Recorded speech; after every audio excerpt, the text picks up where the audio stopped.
Hey guys, welcome back to my channel. Today I'm going to be showing you how I made this Issey Miyake inspired top. This is the easiest sewing project I've had to date, hence why the video only being about 2 minutes long, but let's get into it.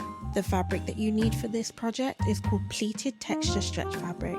Search for it online and you will definitely find it. Later on in the video I will give you guys the exact pattern and measurements that I used to make my top. I only use 1 meter of fabric, and at the beginning of the video you saw me fold my fabric in half and then I folded it again. This is because my pattern has a fold line, and as we can now see, we're left with 2 pieces, the front and the back of the top. Now I'm just flipping the top so that the 2 outer sides now face inwards. We do this because we want the stitches to be on the inside of the top when we're finished with it.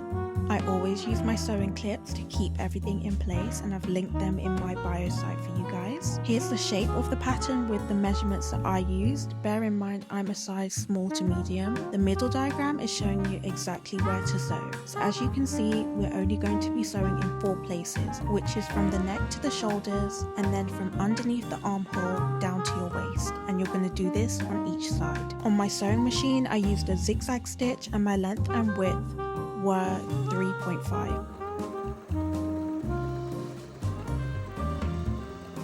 Once you finish sewing, you'll need to turn it inside out and then your top is done. This is my personal preference, but I prefer when my edges are neater, so I did use my overlocking machine to tidy up the seams of this top, and as you can see here, I just think it looks so much better.